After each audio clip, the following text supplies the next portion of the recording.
Hey, what's up everyone? Foxhound N313 here from Dorks Like Us.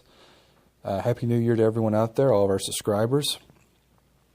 So we're getting really close now to the big Nintendo Switch event.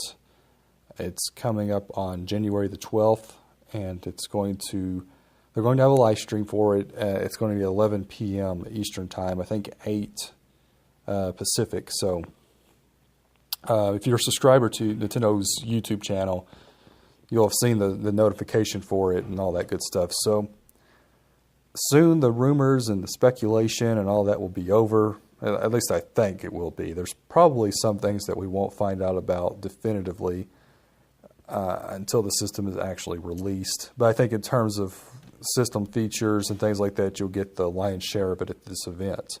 Obviously games and stuff like that, it's a different story, as more games will get announced as time goes on. But, so I wanted to talk about this because I know this is going to be something that's going to be discussed a lot after the event, and most likely, and something that's already being discussed quite a bit on YouTube and in other websites, and that is the specs of the Nintendo Switch. Now, a lot of people out there are talking about the specs, and the current rumor is that it's going to be weaker than the PlayStation 4, and that's kind of been the thing. The rumor that's kind of been very consistent for some time at least is that it's going to be weaker than the PlayStation 4, I guess weaker than current gen consoles. Now, some of these rumors might specify, but I think people kind of read too deeply into that, and when they hear that or read that, they think it's going to be considerably weaker than current gen consoles, but it could just be right underneath the Xbox One. And if it's as long as it's within the ballpark of current gen platforms, it's not going to matter in terms of how that will affect third-party support. Because the Xbox One is not as powerful as the PlayStation 4. There's not much difference between them, but the PS4 does inch out a bit because a lot of the early multi-platform games ran at a maximum of like 900p on the Xbox One, whereas the PlayStation 4 version ran at full 1080p. That might still be the case with some games. I don't really keep up with all that stuff.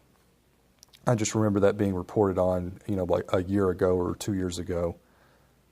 But it didn't matter with the Xbox One. It didn't matter that the system wasn't as powerful as the PlayStation 4 again, because it was within the ballpark. But more importantly, third parties knew that Xbox gamers would buy the third-party games that they make, or buy the multi-platform games that they make. And that's what's going to be important for the Switch. Again, it needs to be within the ballpark. If it's considerably weaker, then that will affect it to some extent. But more importantly, the games that come out on the Switch, the third-party games, need to sell. And they need to sell considerably well in order for third parties to continue their support of the system. See, this was the thing about the Wii U. People misdiagnose it, and they say, oh, it was the power, it was the architecture, it was the gamepad, it was all these different things. But what it really was the sales of the games that came out on the system, those initial third-party ports that the Wii U got within the first year of its life cycle. Games like Call of Duty, Assassin's Creed, Need for Speed, all these games that came out, they all performed horribly. And a lot of Nintendo gamers make excuses like, oh, I'm not into this kind of game, or it's an inferior port, this, that, and the other thing, and they didn't buy the games. And I think a lot of Nintendo gamers will say that they want third-party games, but they only want it as far as they want Nintendo to have these games because it'll be better for the company as a whole, but they themselves don't really care that much about it, and they don't care enough about third-party games to actually buy them when they come. They buy the Nintendo system to play the Nintendo games, which is fine. I don't get this console cheerleading stuff that people get into, and treating this whole industry like it's some sort of football game where you're rooting for your team to win over the other team. And that stuff really doesn't matter, but to some people it apparently does. But again, people have misdiagnosed that. They look back and they say it was because of the power. Well, when the Wii U came out, it was up against what? PlayStation 3 and Xbox 360, which as far as I know, the Wii U was more powerful than those two systems. Now, the PS4 and Xbox One didn't come along until the next year, and like later the next year, it was like in November, I think.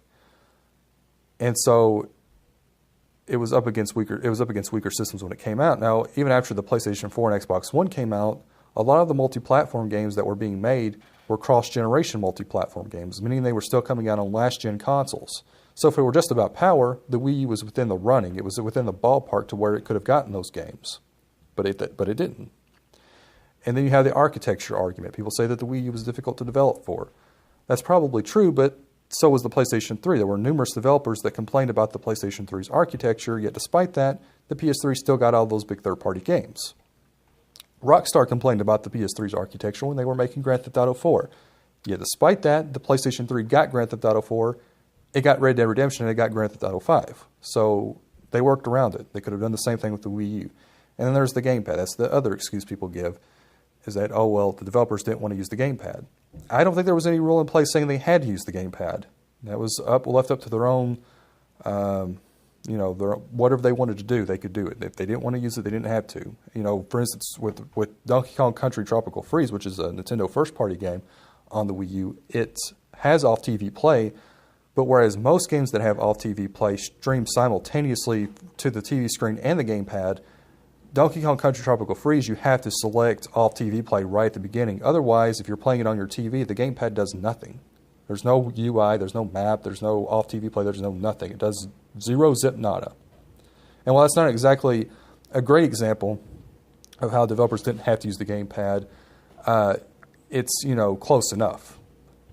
And so, again, there was no reports or anything of developers saying, well, we wanted to make this game, but we didn't because the gamepad. We had to use the gamepad and we didn't want to. I never heard anything about that, so that was a non-issue.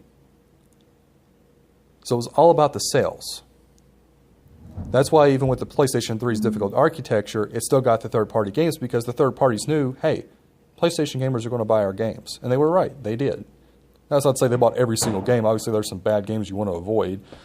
And that's the case with the Switch. If the Switch gets third-party support and there's bad games, don't buy the bad games. But there's plenty of reviews out there for you to know whether or not a game is good or bad. You don't have to go into this thing blind and just take a guess. There's plenty of reviews to go on to where you'll know if it's a really bad game or a really good to decent game. But again, it's ultimately the sales that will dictate the third-party support. If these initial third-party ports that come to the Switch this year, which is mainly what you're going to get, you will get some games that come out at the same time. Probably not very many, but you will get some. But most of the games are going to be ports from the PlayStation 4 and Xbox One. Games that came out last year, possibly even the year before last. And if those games don't perform to a certain level, I don't think they expect those games to sell gangbusters. But if they don't perform to a certain level, they're not going to support the system with any more games in the future. It's just as simple as that. And for the people out there that wanted Nintendo to have a traditional home console so that it could be really overpowered because they thought that would lead to the system getting more third-party support, to that I say this. The Nintendo NX, which is now known as the Switch, but let's say it was, back to the original code name. If that system had been a straight-up traditional home console, chances are it would have came out at the exact same time that the Switch is going to come out, which is this year, which is, in March? So the PlayStation 4, just came out with the PlayStation 4 Pro. Sony came out with the PlayStation 4 Pro last year, or toward the end of last year. And we got the Xbox One Scorpio or Scorpion or whatever it's called coming this year. Now, I don't think the PS4 Pro is going to sell all that much, and I don't think the Xbox One Scorpio is going to sell that much. Could be wrong, but I don't think they're going to prolong this console generation by that much. And so you'll have a PlayStation 5 and a new Xbox within a year and a half to 2 years from now. Which means if the third-party support was completely predicated upon the system's power, the Switch would get a solid year or two of support. And then as soon as the next PlayStation and next Xbox hit, they would be more powerful systems, and the Switch would lose, or the NX would lose that support, if it were all predicated upon power. But again, we've debunked that with just, the Xbox One being a slightly weaker console, yet despite that still getting all the same third-party games, as well as all the stuff with the Wii U. So it's the sales, pure and simple. And look, there are legitimate things to be concerned about with Nintendo, and things they could potentially goof up with the Switch, things like online, things like cross-buy, virtual console games going from this generation to the next. Are we going to have to pay a fee of any sort to upgrade our games, or are we just going to get them for free like we should? Are they going to, there's a lot of things. I'm not going to go through all this, but there's a lot of things you could legitimately be concerned about the power isn't one of them, because in the grand scheme of things, it really doesn't matter. As far as Nintendo's own first-party lineup goes, it doesn't matter because most of their games are animated. People always, create these demos showing Mario running on Unreal 4 or something like that. It's just never going to happen. You're never going to have a Mario game that's going to go for that kind of look. And even if they were developing these games on like a high-end PC, it wouldn't change all that much. Do they look better to an extent? Yes. Things like lighting would improve. You would have these, kind of minor details that would improve. But overall, that's not going to look a great deal different than what you've got now because of the art style they're going for. Now, something like Metroid, is a somewhat more realistic-looking game, so it would benefit from having more powerful hardware, but that's one game. And if they made a more realistic-looking Zelda game, then that potentially could look better on more powerful hardware as well. But that's 2 games out of like the 10 or 15 that Nintendo have that would benefit from horsepower. The rest of them wouldn't. So the only, the power thing, it only matters to the third parties. And with the third parties, it only really matters to the developers. But the developers don't decide which platforms the game gets released on. That's up to the publishers. The publishers don't care about the power. They care about money, for better or worse. And if you're a Nintendo fan and you really legitimately want these third-party games, it's for the better because all you have to do is buy them. So there you go. That's all you need to know about Switch third-party support and the power. Thanks, guys, for watching.